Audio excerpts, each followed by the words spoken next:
Onorevole Colmellere, ci racconta i primi giorni romani? I primi giorni romani sono stati un po'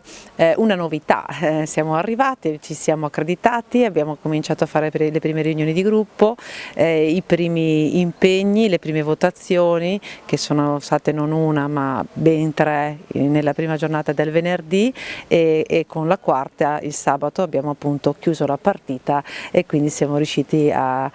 definire i primi passi, consentendo all'Italia di poter partire facendo appunto lavorare operativamente le camere sin da subito. L'aria è positiva, sicuramente visti i numeri e vista la definizione un po' delle votazioni che ci sono state, sicuramente a mio parere insomma, il Premier spetterà al centrodestra, che è quello che per numeri ha preso il maggior numero appunto di consensi, e quindi credo che non ci sia dubbio su questo. E credo anche che ieri sia stato comunque dato esempio di concretezza, di rispetto di quelli che sono stati gli elettori e di responsabilità, perché appunto sin da subito siamo riusciti a sbloccare questa situazione di stallo e a far sì che potesse appunto procedere tutto il resto, permettendo sin da ora appunto l'operatività.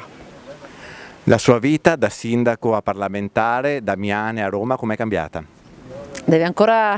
un po' assestarsi, nel senso che comunque abbiamo fatto questi primi giorni che sono stati molto impegnativi, che ci vedevano appunto occupati da mattina a sera, e i prossimi saranno altrettanti. Già dalla prossima settimana dovremmo essere a Roma ancora per altri 3 giorni e così insomma così in avanti. Ovviamente bisognerà riprogrammarsi, riorganizzarsi, ma non ci fa paura questo, perché se si vuole si può fare, quindi di conseguenza ci troveremo sicuramente in una sintonia e un modo per poter fare sia il sindaco che